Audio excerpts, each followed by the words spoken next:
Morning, everyone. Happy Monday. Amy here. I have been chewing on something for a couple weeks. I was reading a book, Untamed by Glennon, and amazing novel to read. And a couple things in it I really had to work through and digest. And because some of it goes against what the world really pushes upon us. And the world really pushes upon us that we really need to put thought into and not disappoint everybody else. And that expectation is big and huge. And there was something in the book that I read and I was like, oh my goodness. And I remember reading it to my daughters that day that I read this. And my daughters looked at me, they're like, but mom, that seems really selfish. That seems really like not the norm. And I'm like, I know, but there's so much truth in it because it's self-betrayal if we don't do that. So I'm going to read it because I think it's very important.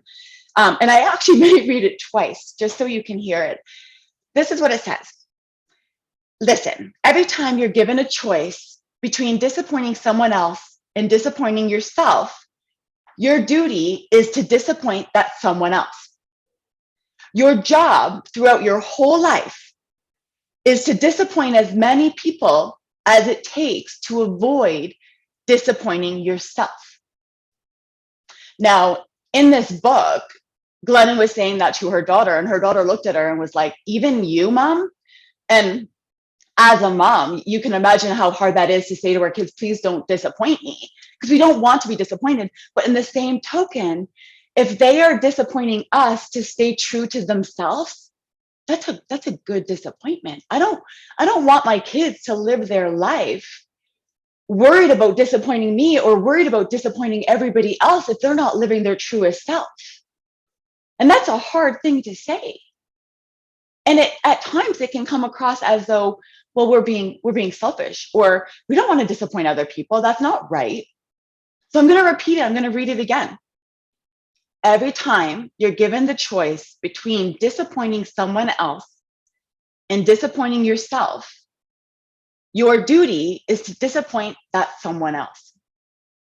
Your job throughout your entire life is to disappoint as many people as it takes to avoid disappointing yourself. So I'm not saying go out and disappoint a whole bunch of people.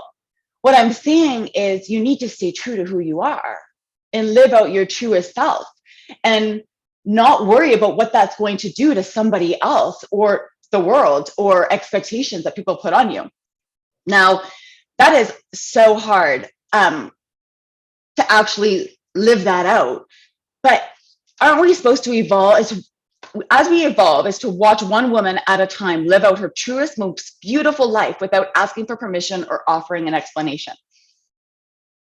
How many times do we live life and we feel like we have to explain to somebody why we're doing something a certain way, or why we believe what we believe, or why we, act out or live out what we're doing?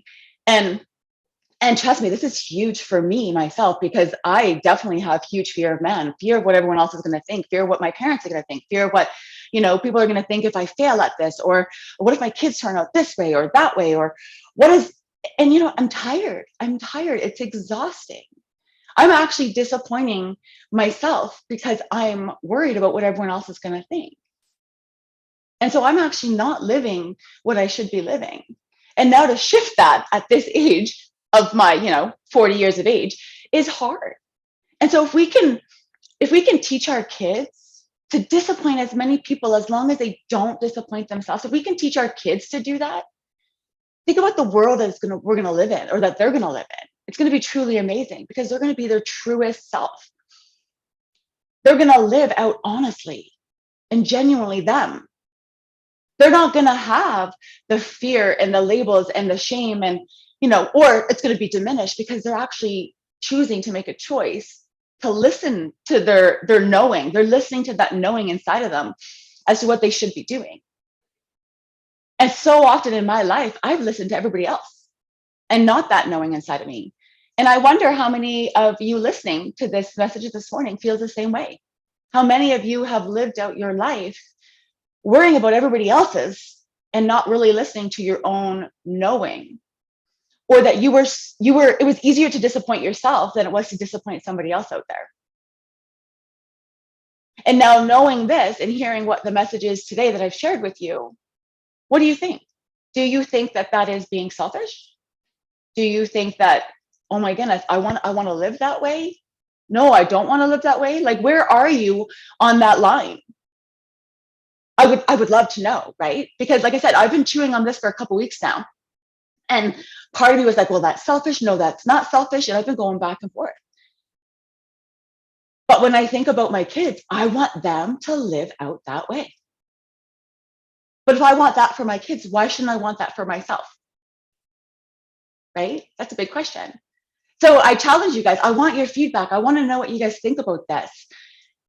If you want me to post it, maybe I'll even type it out so you guys can read it a couple times and chew on it as well, because it's a big one. And it's hard to kind of wrap your head around a little bit because it goes against what the world teaches us. But I like having these conversations. So I welcome them. You know, if you guys want to book a Zoom meeting with me to discuss it some more, I would love that. I have a meeting later today. A lady wants to talk about my one post about niceness versus kindness. Oh, I'm so excited for this. It's going to be so good because it's challenging to have these discussions and to really think differently. So I welcome them. So reach out to me, guys. I hope you guys found this helpful, and I hope you guys have a good week.